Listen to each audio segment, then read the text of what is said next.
یہ بات ہے اس دین فطرت اسلام کی، یہ تذکرہ ہے اس سنت مبارکہ کا جس کا نور میرے آقا سرور کائنات صلی اللہ تعالیٰ علیہ وسلم نے 1400 سال پہلے پوری انسانیت کے لیے عام کیا تھا، اور آج 14 صدیوں بعد جدید سائنس بھی سر جھکا کر ان حقائق کی تصدیق کر رہی ہے۔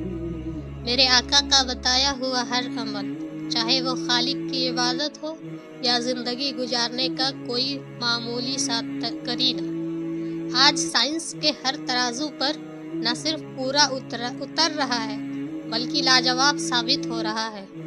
کھانے پینے کے آداب ہو، اٹھنے بیٹھنے کے ڈھنگ یا پاکیزگی اور صفائی کی اعلیٰ روایتیں، ہر سنت اپنے دامن میں حکمت کے موتی چھپائے ہوئے ہے۔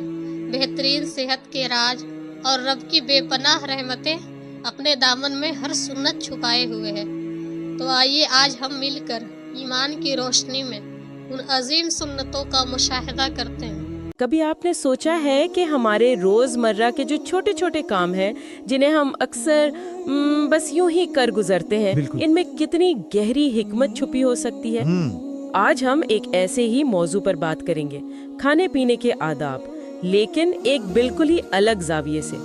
ہمارے پاس جو ذرائع ہیں وہ اسلامی تعلیمات اور جدید سائنس کے درمیان ایک بہت ہی حیرت انگیز تعلق دکھاتے ہیں۔ جی بالکل۔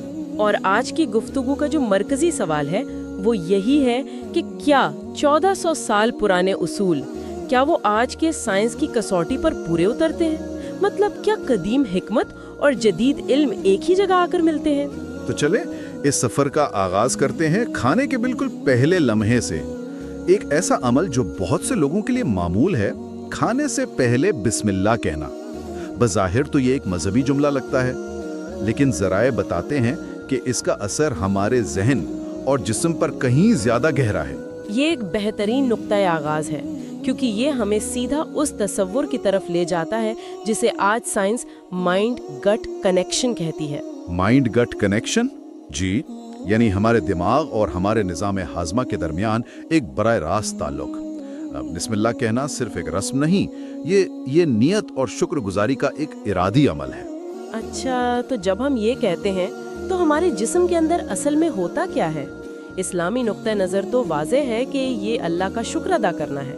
اور سائنسی طور پر جب آپ شکر گزاری کا اظہار کرتے ہیں یا کوئی پازیٹیو جملہ بولتے ہیں تو آپ اپنے اعصابی نظام کو ایک سگنل بھیجتے ہیں کہ سب ٹھیک ہے۔ یہ آپ کے جسم کو فائٹ یا فلائٹ موڈ سے نکال کر ریسٹ اینڈ ڈائجسٹ یعنی آرام اور ہاضمے والے موڈ میں لے آتا ہے۔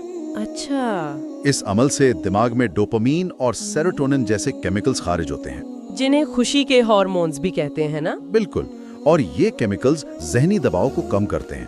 یہ تو بہت ہی دلچسپ ہے کہ ایک روحانی عمل ہماری باڈی کی کیمسٹری کو بدل رہا ہے، تو اس کا ہاضمے پر کیا اثر پڑتا ہے؟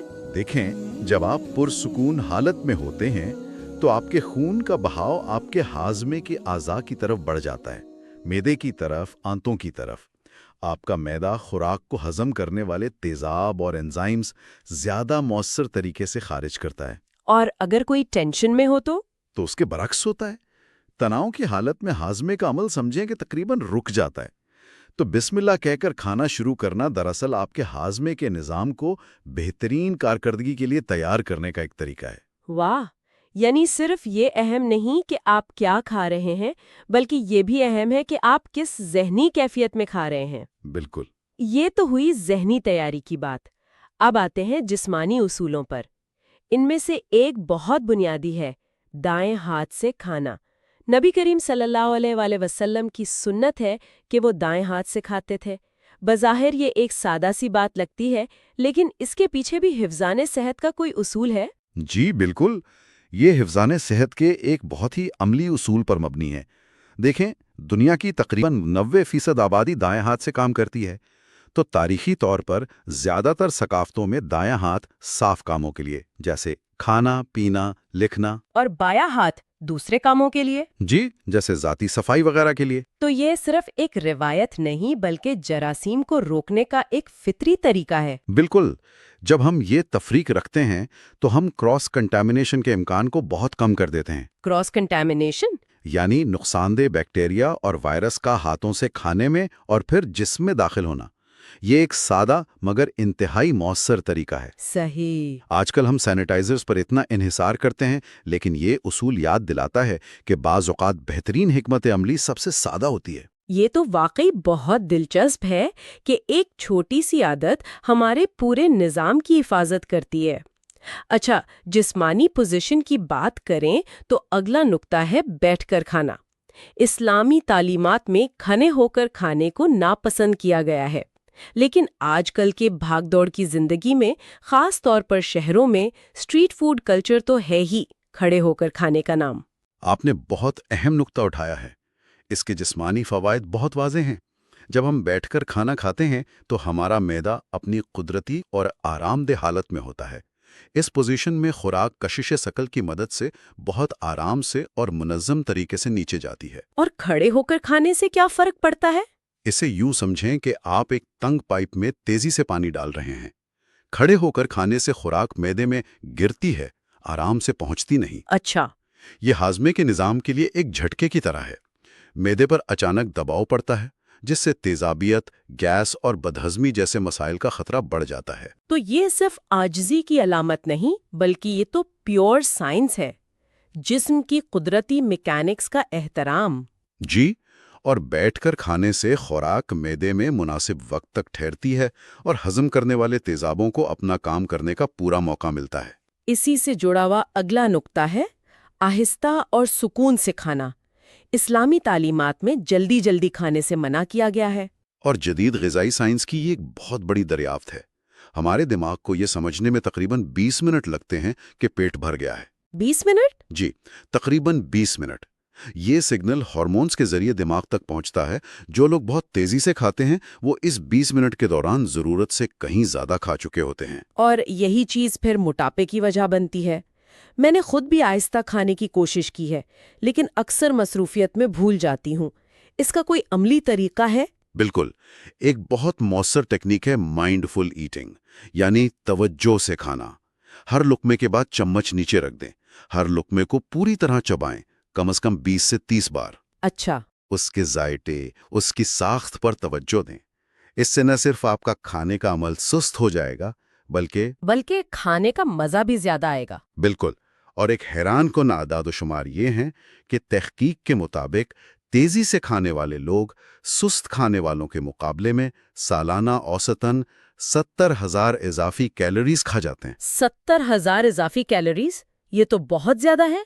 ये तो तकरीबन 9 किलोग्राम वजन के बराबर है। जी हाँ, आहिस्ता खाने से न सिर्फ मोटापे का खतरा कम होता है, बल्कि ये टाइप 2 शुगर जैसी बीमारियों से बचाव में भी मददगार है। ये तो वाकई चौंका देने वाली बात है, और ये हमें ब्राह रास्त अगले और शायद सबसे अहम उसूल की तरफ ले जाता है, एतदाल से खाना। एक बहुत मशहूर हदीस है कि आदमी कोई बर्तन अपने पेट से ज्यादा बुरा नहीं भरता, और पेट को 3 हिस्सों में तकसीम करने की हिकमत भी सिखाई गई है। एक हिस्सा खाना, एक पानी और एक सांस के लिए। ये उसूल तो जदीद तिब और क़ज़ाइयत की बुनियाद है। आज की तकरीबन तमाम बड़ी बीमारियां, जिन्हें हम लाइफस्टाइल डिजीजेस कहते हैं, जैसे दिल की बीमारियां, शुगर, जी, मोटापा, दिल की बीमारियां, हाई ब्लड प्रेशर, शुगर, इन सब का तल्लुक ज्यादा खाने से है। लेकिन ये सिर्फ कैलोरीज का मामला नहीं है। इससे आपकी क्या मुराद है? जब हम हर वक्त खाते रहते हैं या पेट को मुकम्मल भर लेते हैं तो हमारा जिस्म मुसलसल स्टोरेज मोड में रहता है। इसे कभी भी मरम्मत और सफाई का मौका ही नहीं मिलता। अच्छा। 1400 साल पुराना ये असूल कि पेट का एक हिस्सा खाली छोड़ो, दरअसल जिस्म को रीसेट होने का मौका देने का एक तरीका है। तो ये वही कॉन्सेप्ट है जो आजकल इंटरमिटेंट फास्टिंग के नाम से इतना मकबूल है। बिल्कुल वही तस्वुर है। साइंस आज बता रही है कि ये अमल ना सिर्फ वजन कम करता है, बल्कि खलियों की मरम्मत करता है, उम्र बढ़ने के अमल को सुस्त करता है और दिमागी सेहत को भी बेहतर बनाता है। वाह! तो पेट का 1/3 हिस्सा खाली छोड़ना दरअसल जिस्म को खुद को ठीक करने का वक्त और तवानाई देना है। जी हाँ। इसी तरह एक और एहतियात का जिक्र मिलता है, बहुत गर्म खाने से परहेज। ये एक बहुत अहम एहतियाती तदबीर है जिसे अक्सर लोग नज़रअंदाज कर देते हैं। जब हम बहुत गर्म कोई चीज़ खाते या पीते हैं तो ये हमारे मुंह, ज़बान और सबसे अहम हमारी खुराक की नाली के नाजुक टिश्यूज़ को जला सकती है। इसे थर्मल इंजरी कहते हैं शायद। जी, थर्मल इंजरी। और अगर ये अमल बार बार दोहराया जाए तो ये खलियों में दायमी सोजिश यानी क्रॉनिक इन्फ्लेमेशन पैदा कर सकता है, जो आगे चलकर कैंसर जैसी संगीन बीमारियों का सबब भी बन सकता है। यानी एक छोटा सा अमल तवील मुद्दत में एक बड़े खतरे से बचा सकता है। बिल्कुल। और इसका असर मेदे पर भी होता है। बहुत गर्म खाना मेदे की अंदरूनी हिफाजती झिल्ली को भी नुकसान पहुंचा सकता है, जिससे मेदे के अल्सर का खतरा बढ़ जाता है। सही। और इससे खाने का जायका भी तो ठीक से महसूस नहीं होता। जी, क्योंकि शदीद गर्मी हमारे जायके की हिस्स को भी आर्जी तौर पे खत्म कर देती है। अब एक ऐसे उसूल की बात करते हैं जो शायद कुछ लोगों को थोड़ा अजीब लगे। गिरा हुआ लुक़मा उठाकर खाना। नबी करीम सल्लल्लाहु अलैहि वसल्लम की तालीम है कि अगर लुक़मा गिर जाए तो उसे साफ करके खा लेना चाहिए, उसे ज़ाया नहीं करना चाहिए। आज की दुनिया में जहां हम हिफ्ज़ाने सेहत पर बहुत जोर देते हैं, ये बात शायद अजीब लगे, लेकिन इसके जिस्मानी से ज़्यादा नफ्सियाती और मुआशरती फ़वाइद हैं। आज दुनिया एक बहुत बड़े मसले से दो चार है, जिसे फूड वेस्ट या खाने का ज़िया कहते हैं। जी, मैंने इस बारे में पढ़ा है। अक़वाम मुत्तहिदा के मुताबिक दुनिया भर में पैदा होने वाली खुराक का तकरीबन 1/3 हिस्सा यानी 1.3 बिलियन टन सालाना ज़ाया हो जाता है। 1/3, ये तो बहुत ज्यादा है, जबकि करोड़ों लोग भूख का शिकार हैं। बिल्कुल। तो ये एक छोटा सा अमल हमें एक बहुत बड़े आलमी मसले से जोड़ता है। ये फजूल खर्ची के खिलाफ एक ज़हनी तरबियत है। ये नेमत की कदर सिखाता है।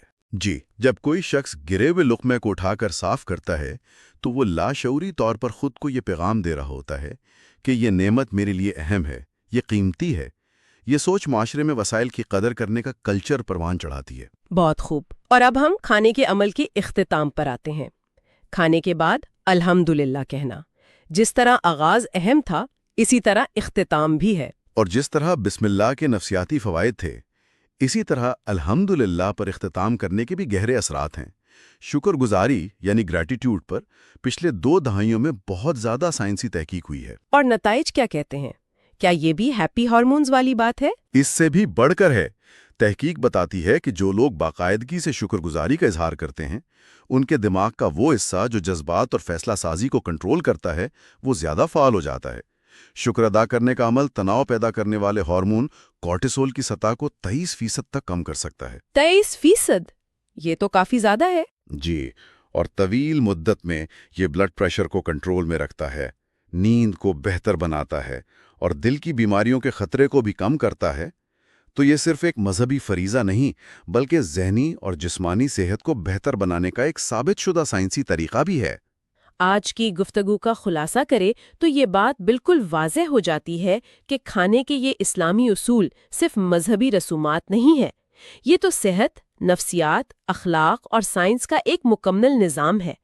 बिस्मिल्लाह से लेकर अल्हम्दुलिल्लाह तक हर अमल के पीछे एक गहरी हिकमत और मंतिक मौजूद है। बिल्कुल। और सबसे अहम नुक्ता ये है कि जदीद साइंस आज इन्हीं उसूलों की हिकमत को अपनी लेबॉरेटरीज में अपने क्लिनिकल ट्रायल्स के जरिए तस्लीम कर रही है। ये इस बात का सबूत है कि ये तालीमात इंसानी फितरत और फलाह के ऐन मुताबिक हैं। ये उसूल वक्त और जगह की कैद से आज़ाद हैं, क्योंकि ये उन बुनियादी सच्चाइयों पर मबनी हैं जो इंसानी जिस्म और जहन के लिए हमेशा फ़ायदेमंद रही हैं और रहेंगी। और इस गुफ्तगू के इख्तिताम पर हम अपने सामीन के लिए एक सोच छोड़कर जाना चाहते हैं। अगर खाने जैसे रोज़मर्रा के आम से अमल में सेहत और नफ्सियात की इतनी गहरी हिकमत पोशीदा है, तो ज़िंदगी के दीगर छोटे छोटे मामूलात जिन्हें हम अक्सर गैर अहम समझते हैं, जैसे सोने का तरीका, चलने का अंदाज या बात करने का लहजा, इनमें कौन कौन से उसूल और फ़ायदे छुपे हो सकते हैं जिन्हें दरियाफ्त किया जाना अभी बाकी है।